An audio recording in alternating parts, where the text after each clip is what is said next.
we have missions and Spec Ops survival mode. Yep. This is just last as long as you can. Yeah, so It is, but you know, we talked earlier that it really is a true co-op mode. I mean, if you start to branch off on your own and you guys don't work together, in later waves, you're in trouble. Yeah, I mean, you have to be there to revive each other and bring each other back. And the same... You just put him out of his misery. You just watch him lay there and squirm. And sort of the same design that we talked about with the multiplayer, as Robert was saying, you know, you want to find places where, you know, you can lay claymores down, and so you're blocking off a couple areas, and you and your buddy are checking out the ones that you aren't able to.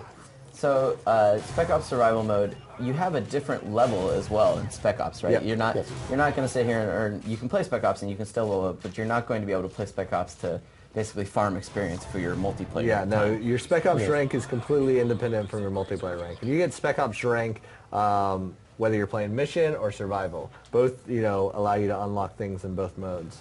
But it is a good way for, you know, a person to maybe is a little reluctant to go into the multiplayer because they think of, you know, it all hardcore. If you want to come in, you know, learn about the upgrading system and things like that, and then also understand the map. Whether you are reluctant or not, you know, if you want to kind of learn about the map, go in there, find the best places, and then go into multiplayer. Yeah. It's a great idea. So you'll notice, so here in Spec Ops, like, the waves start off fairly slow. It's meant to progressively get harder. So you'll notice what they're doing here is they picked up the weapon of the enemies, because when you first start out, you're only going to have a pistol.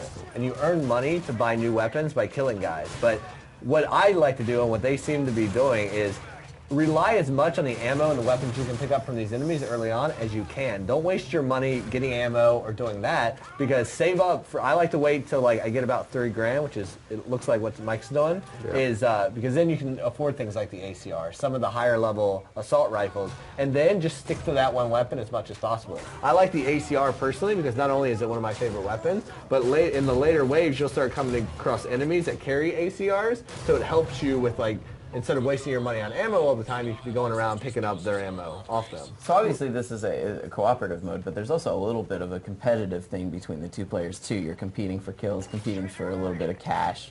Right, yeah. You know? Well, you can definitely compete with each other because there are leaderboards in Spec Ops, and then there's also, you'll see how well you and your players did against each other. But you're able to you know, give your buddy some of the money. Yeah, so you'll see that there's a lot more sharing going on than probably the competitive. I'll admit that at the end of a round I look to see who has more kills, but sure, of course.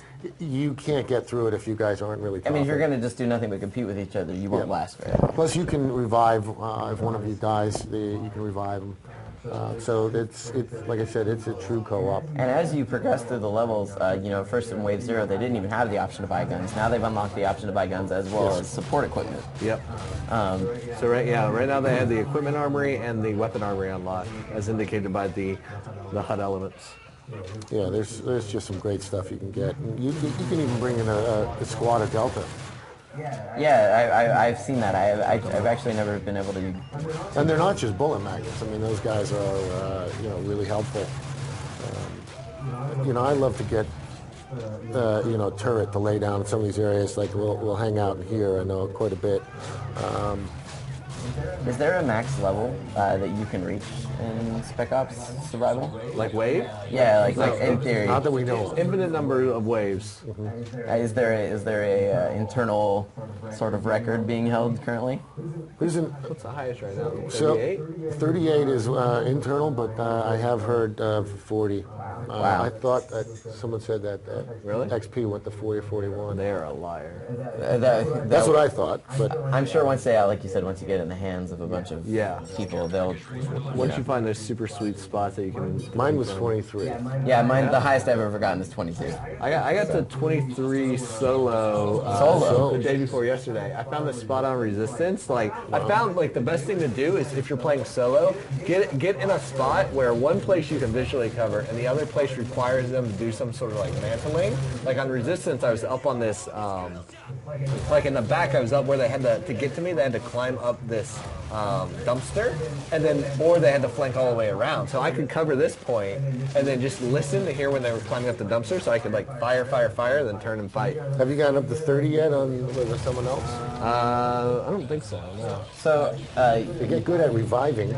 Spec Ops is kind of a mode. Obviously, it's fun on its own, but it's also kind of, it seems like a good training mode for multiplayer in the sense that you jump in without playing against players, but you're still getting to experience the multiplayer maps themselves. Yeah, the multiplayer maps, you get to experience the weapons, how customizing your weapon with attachments works. Idea of how certain perks work. Exactly. Yeah. It's a good learning tool. But obviously it's not meant to just be a learning tool. You know, you've taken the time to put on all these missions. No. I mean, you see people when they start playing this thing, it is so addicting. You just want to keep coming back for more. It's a ton of fun. Are the one question I'm not sure whether you can answer or not is the missions in the previous Modern Warfare Spec Ops mode, they were just kind of unrelated, their own kind of thing. Are the missions in this one, are they tied into the campaign at all, or are they their own unique sort of thing? That's a good question. Well, they're not necessarily. Is that like my cue for not saying anything? No, I think you could say. Well, I mean, they're not necessarily tied into. I guess the I'm story, more but we saying, are is there a using- narrative to them at all? There's not a overarching narrative to all the missions, but they've done some really cool things with the missions that like They're themed well for the game, for the story. Yeah, and the because level. there are some that are completely unrelated, but then there are also some that tie into the events of the story, but show you it in a different way or let you experience. I'm trying not to swear. Well, anyway, so we can move on. Let's There's move some on. cool stuff that ties So into yes and the no. campaign. Okay. So how do the waves in Spec Ops mode, how exactly do they get harder? Is it just that, on the 10th wave as opposed to the first wave, I'm fighting the same guy, but 100 of them? Or is No, it, I mean, it could be that way. Sorry. No, go ahead. You may start off with guys that just have shotguns, and then you'll bring in guys with or attack choppers that come in. And right. attack You've got attack choppers, or you've got guys that are strapped with C4. Yeah. You've got dogs that are strapped with C4. We'll bring in juggernauts. I mean, it's not just more. Yeah, so not only is sometimes the quantity increased, but that's typically the last thing we'll fall back to increase difficulty. Like the weapons they're using, their accuracy, their skill, the amount of armor they're wearing. You'll see that they'll start visually changing. How well skilled they are, which relates to AI, the tactics that they'll use, the variety of enemies that will throw at you. Some really good combinations too. Yeah. You throw in a couple of guys and then a couple of dogs in the middle of that, and you hear the barking and. I like mix-ups like that, like the mix of AI types that will push you into cover, and then the types of AI that will try to get you out of cover into the guys who are, in the defensive position. So the Twitter user Mudrin asks a really easy question to answer, but I think it's something that a lot of people always wonder. Are there bots in multiplayer at all? No bots in multiplayer. No. For having such an easy question to answer, he gets a copy of the game. Well done. Yeah. Well done, sir. But is there a reason that you guys have never thought about doing bots? I mean, it just seems like, I guess it's something that maybe, is it something only a few people want? Like, I've never wanted to play with bots. Well, to us, we took that, as you said, you take a core concept and turn it into something different. To us, we took that core concept and turned it into Spec Ops survival mode. I was going to say, this is kind of multiplayer with bots to a degree. But super advanced bots with, in-depth AI systems, multiple AI enemy types, playing on multiplayer maps with multiplayer features. This is, to me, far beyond anything you can do with just throwing bots in multiplayer. Yeah, and I guess if you threw in bots in multiplayer, it would kind of mess things up. You'd have to have a different, leveling system probably for something, because obviously people would just play against bots to farm experience. Yeah. Right. Yeah. You would definitely have to, put it in a walled garden experience. And I think so much, the social aspect of Call of Duty has become such a huge deal, right? Everyone playing online. This is like the one game that more people that I know that never played games online have started playing games online because they wanted to play Call of Duty. You're right. I think Elite actually pushes the social aspect of it even more, especially with something like Facebook. But a question that comes up actually about the sort of social stuff is someone was asking if so Mario 332, he asked, is party chat going to be available in all game types? Not all game types, no.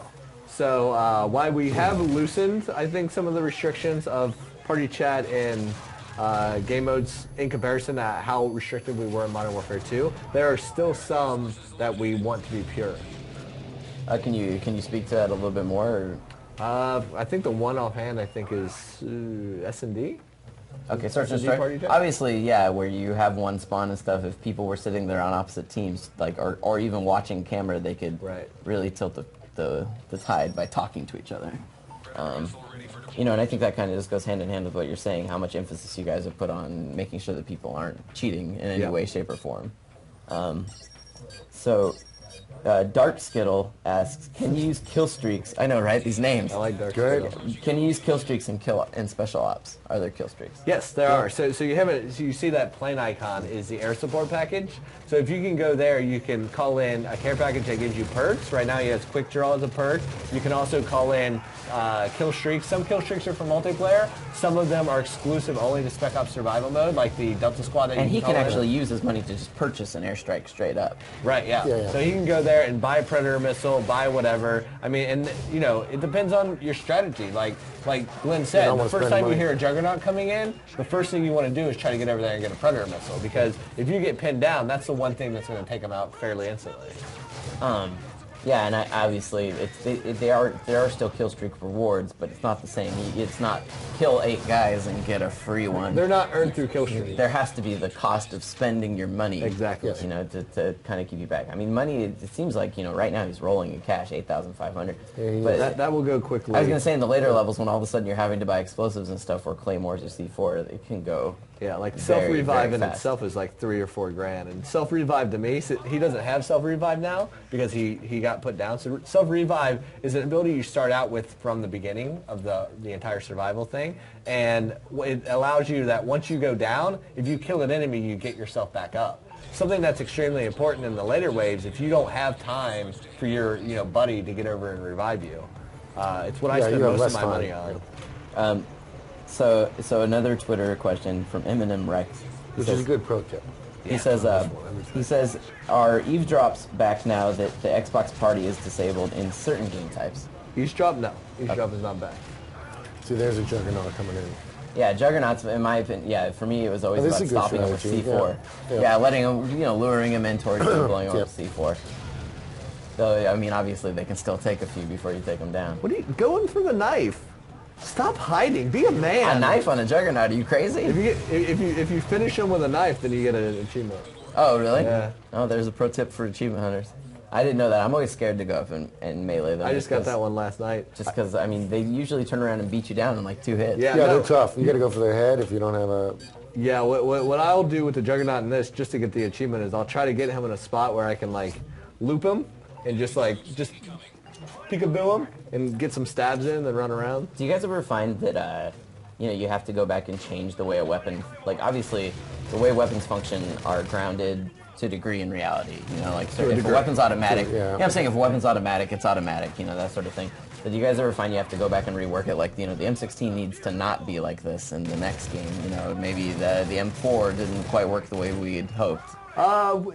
We have sliders, things like that.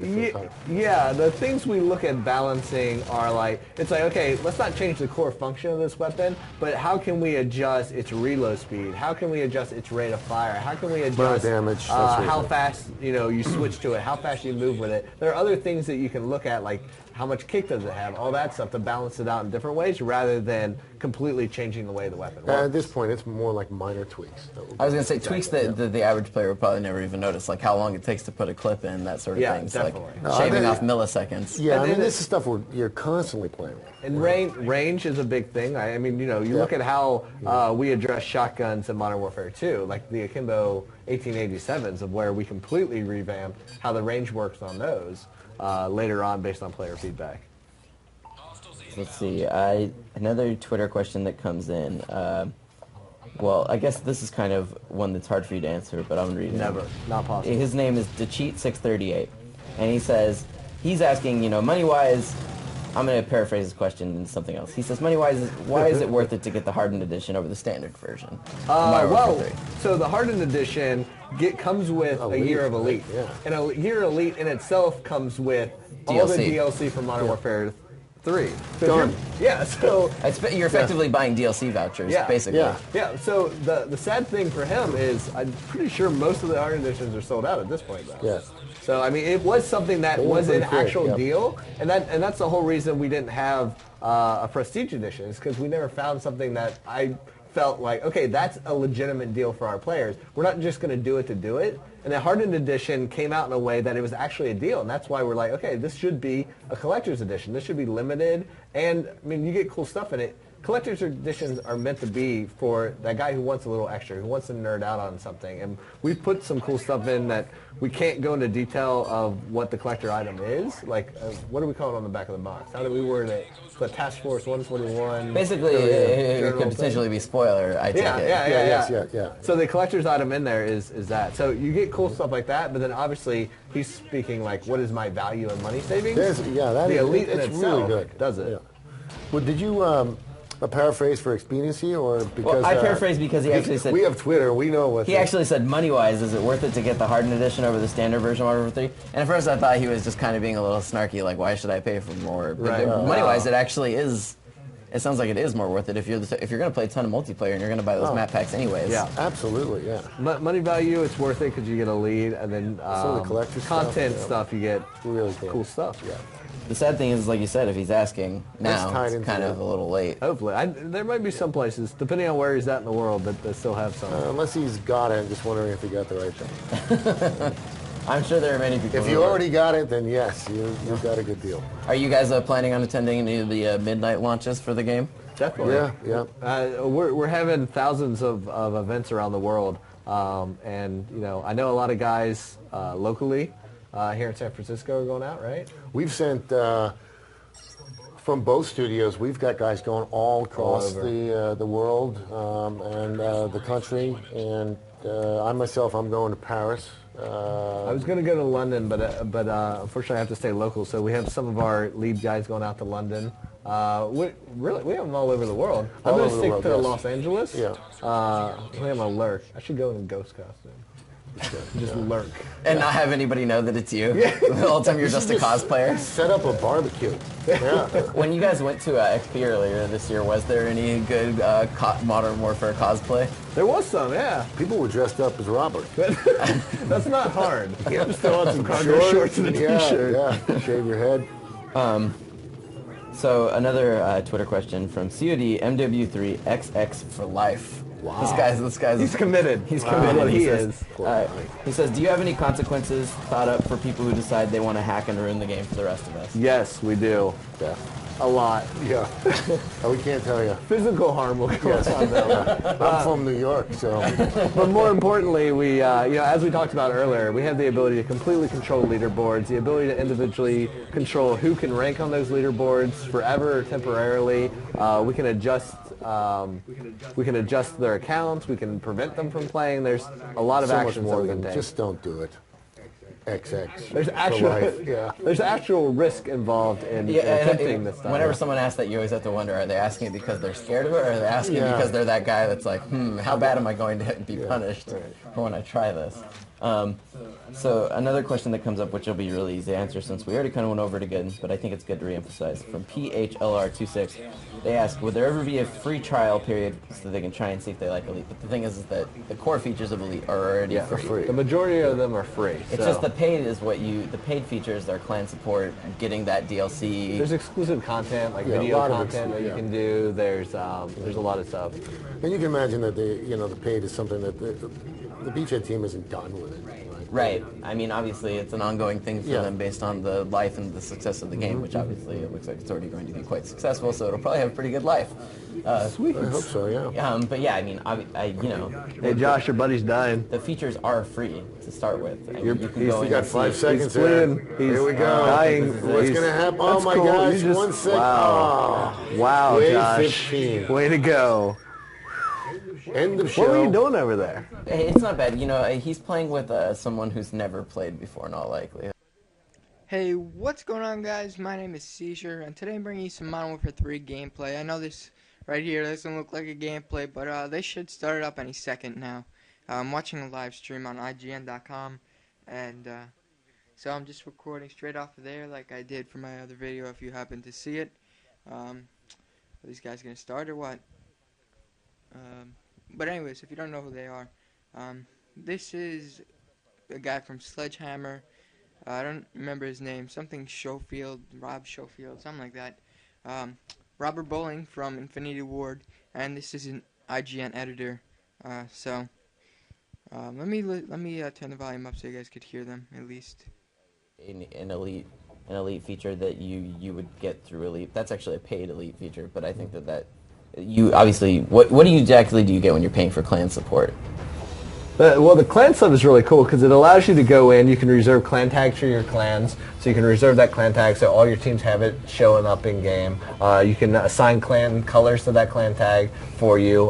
You can earn XP stuff for your clan as a whole, and then obviously you have your own clan page where you can go communicate. And you can set up game practice times, and exactly. You can set up times. Also, if you have a clan, you can also use Elite to set up challenges to other clans, right? You can actually set clan throwdowns basically and do these things that previously you would have used a message or forum to do. Now you can do it from within the game. Yeah, it gives you basically a home base for your clan, as well as the ability to do those clan type stuff. It also gives you access as a whole, whether you're in a clan or not, to special competitions and things that you can enter to earn real world prizes, to do things like that. How do you build a clan? Like, I think that's something that is it just that I decide I want to start a clan and then we can sit there and build on it, or is it like I have to send out invitations? Pretty much, yeah. So every clan needs a leader. So the leader goes and starts a clan, and then it's up to him to invite and choose and moderate who's able to join that clan. How open is it, and then stuff like that. So the leader is basically the linchpin that holds the entire clan together, organizes and pulls it all together. So here we are seeing another match of Team Defender, one of the new multiplayer modes for Call of Duty Modern Warfare 3. This map in particular, I think I actually really like, especially for Team Defender, because there's a couple of places where you can really hole up and draw into killing fields. I also think that this is a great map for domination. That's the thing, is every map can be played. There's 16 maps coming out to start, and every single one can be played within any mode. Yeah. And also there's hardcore mode making a return for people like me that love to play hardcore in particular. Hardcore, bare bones. So will all the map modes, Team Defender, all that, are all those available when you buy the game, or are some of these earned within the first levels that you're leveling up? Like, is it first, you're doing TDM to start? Correct, yeah. When you first get the game, only some of the standard playlists are available to you. And as you rank up and become more proficient, then you're going to unlock more of the advanced game modes, more of the advanced playlists. Because we've broken multiplayer down into standard playlists and advanced playlists. So advanced playlists are things like hardcore modes, things like mosh pits, things that are typically, not you jump in, you obviously know what's going on, because we don't want the new players jumping in there, right? being confused. You kind of warm them up with team deathmatch, where their only goal is to kill someone. Exactly.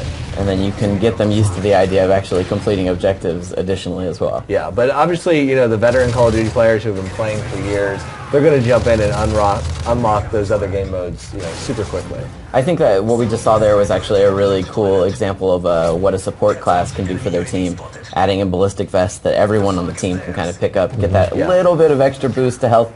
I mean, I don't think it's anything that's necessarily it's not going to make that person invincible, but with the whole team with vests, it can make the difference between a push being successful or failing. Yeah, especially in objective game modes. Like if you have a good support player, he's throwing that down just at the cover point before a dom plays. So the guy who's going to run in and try to capture, he can pick that up. Or if he sees somebody running for the flag, throw it down so that guy who's going to pick up the flag can get it, so he has a little bit more support. I don't know if you guys can speak to it at all, but are there ever times when you're kind of designing these games that you ever have to kill an idea for a multiplayer mode or something like that, where you're just like, that ultimate challenge as a designer of like killing something that you realize just isn't as fun as you thought? On paper it sounded like, it sounded like it's going to be an amazing idea, and then you get it and you're like, I guess we need to kill this because it's not just for multiplayer, but the Spec Ops and things like that. The worst thing is, at least for me, is you come up with something, and you're pretty excited about it. You've been thinking about it for a couple of days, and you write it down, and then you bring it to the team, and they're just like, that's kind of stupid. Yeah, I'm sure. It's like, I'm sure that must happen in campaign as well, where you have like an idea for maybe a set piece or something that isn't coming together the way that it was hoped. But you know, with these maps, a lot of them are also we'll build them in block worlds, and you'll play through them and not only see if they're good design, but if the mode will work as well. These take you know, a lot of R&D and you know, a lot of playing and iterating on them. Yeah, I mean, when it comes to like weapons and kill streaks and stuff that you're adding to, the big filter that comes down is how balanced is it? Is this overpowered? Is it fun? Does it slow down the gameplay? Because if it meets any of those things, if it slows down gameplay or is too overpowered, there's just something that's not going to go into the game. And we'll look at different iterations of it. Like at one point we had, you know, we ended with that mini tank that you could drive around that has limitations to it. It's very slow. It's going to take you a while to get across. Once you're getting hit, it starts going all static and stuff like that. So there's balancing stuff to it. Originally, we had full-size tanks that you could call into a multiplayer map. They'd come crashing through a wall, and it would cover a specific point. And you look at like, okay, we like that idea. We like, okay, tanks and multiplayer, but how can we do it in a way that's right for Modern Warfare, that stays with the, you know, fast-paced gameplay, that sticks with that balance, but is done right? But on the other hand, when they started talking about kill confirmed and bringing that up, everyone kind of agreed that sounds like a hit. Yeah, there's actually a Twitter user named Modern Warfare 3 Research who says what can be driven while playing online Modern Warfare 3. Obviously, there's no drivable vehicles. No drivable, yeah. You got the little tank. You're not in it. Has that? Yeah, you're not in it, but you're controlling it. Yeah. So is there? And, some of the, I mean, they're driving some of the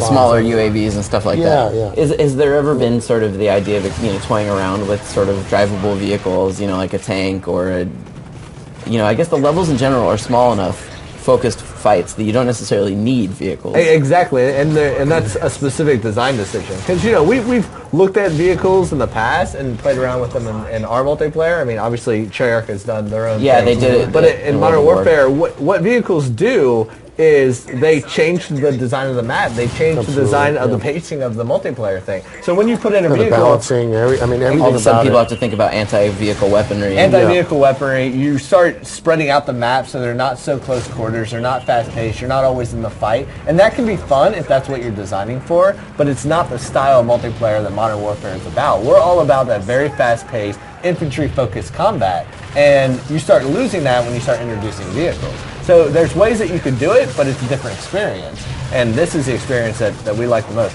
And that was a horrible knife. That was a horrible attempted knifing. But in fact,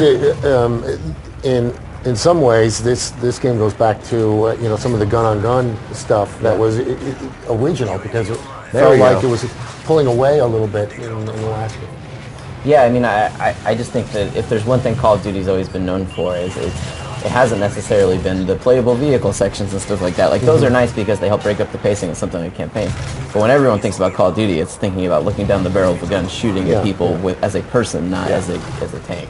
And I think that's probably, you know, the emphasis that... Nice. It is. I mean, Robert's right. It's not, we think about this stuff all the time. We'll try stuff out, and if it's not right for the game, you know, you have to say that, you know. That's a different game. Yeah, I mean, I imagine that's just one of the hardest things, is like, or maybe not for you because you've been designing games for as long as you have, but learning to like kill your cool idea that you had, you know, at 2 in the morning, you're like, wow, this is going to be so game-changing, and then you realize it's just... Yeah, I mean, you know, I think 90% of, you know, making games is no. Like, oh, there you guys have it. And you have to be able one thing I wanted to point out, though, was the helicopter. Be comfortable in a room with all the other designers and be able to take it no. took him 2 shots to take it down, and it gave him 1,200 points. So something you might want to do is shoot down helicopters. You know, obviously, there are some so yeah. where all right, well, thanks, guys. Have an Peace. idea that, I'm out. You know, oh, this Ben is Seizure or Plasmic. Oh, and by the way, if you liked it, like it, and if you like my style, subscribe. Peace, I'm out. Yeah, no.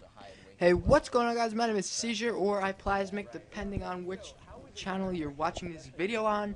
And this is some Modern Warfare 3 gameplay, so I have no clue what map this is, but you know, bear with me on this because this is the new maps. So And I've only been watching this for about 15 minutes now, so yeah, this is a live stream. That's why you see my mouse going across the screen right now. But this right now that they're playing is the game type, the new one, where it depends on how long you hold the flag to win the game.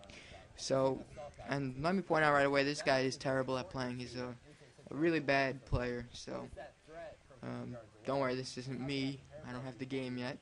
So, yeah. So, I said so like so many times, but yes. There we go. Come on, kill that guy. Instead of camping for your care package. But one thing that I've noticed from watching this stream right here is the game is very fast-paced. It's by far more fast-paced than Black Ops, definitely, and it's even more fast-paced than Modern Warfare 2. I mean, every couple of seconds he's running into a guy. I know right now he's not, but that's because he's camping with his teammates to defend the flag. And it's not really smart what they're doing right now, having the flag runner run first, but whatever, these guys are stupid. So I think that was a ladder right there, so if you could climb up that ladder, you could get on top of that circle thing. And yeah, this guy's got flak jacket on. Ooh, he pulled out his I don't even know what that was, what pistol that was, but it's all good. This game type right here is really quick. Oh, sorry about this stupid thing in the way. But this game type right here is a really quick one.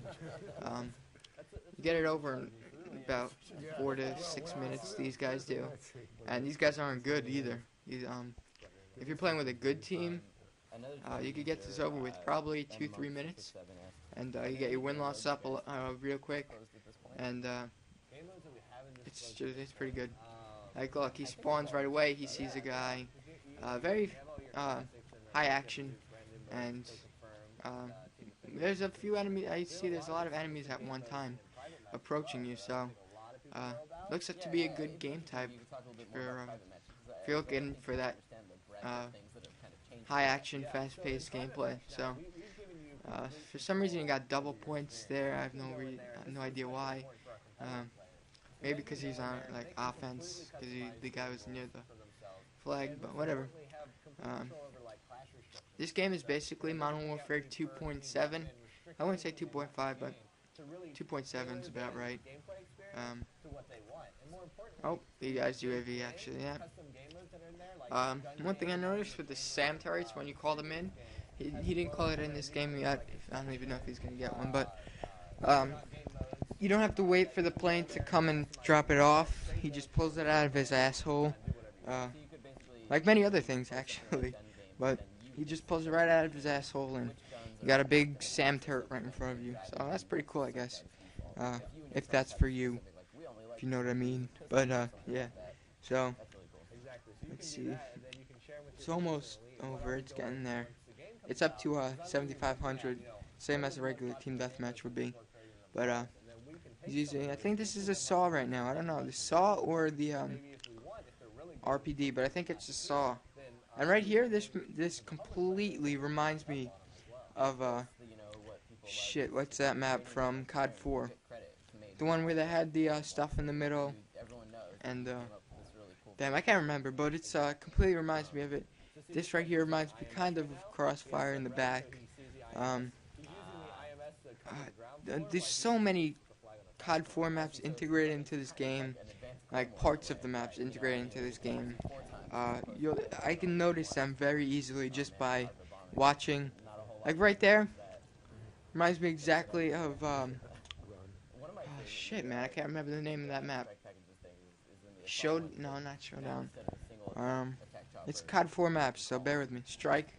Right here reminds me of damn, I can't remember all the maps in COD 4. I'm sorry. They're all in this map right now. I could see them. There's so many in this map. But many of the maps are integrated. So that's just a heads up. If you liked COD 4 maps, you're gonna like this. Right here is Showdown. I like that little entryway, that little area right there. Part of Showdown, anyways. Because I know what Showdown looks like. I remember. And what's the one with the Strike right here? Strike? Not right here, actually. This is we're still in that one map where it has all that stuff. This doesn't remind me of anything. Yeah, I can't remember anything right here. But yeah, so if you like the cut 4 maps, I mean, you're gonna like this game. So yeah, game is almost over. Oh, you get to see some footage from this helicopter thing, the lock-on helicopter thing. Yeah, we targeted someone. They show up as little V's, little carrots. But, oh, we lost. Alright, well, see you guys later. Peace out. Hopefully you enjoyed. If you liked it, like it. And if you like me, subscribe. You better now be. That's Robert Bowling. This is some other guy. And this is some guy from IGN, I think. And, right here, actually, hold on, let me show you. That's the Hardened Edition, I think. That's the Xbox. That's, I don't even know. Here, this guy is Glenn Schofield. And this is a guy, editor from IGN. This guy's from Sledgehammer, and obviously Infinity Ward. So, thanks for watching, guys. Peace, I'm out.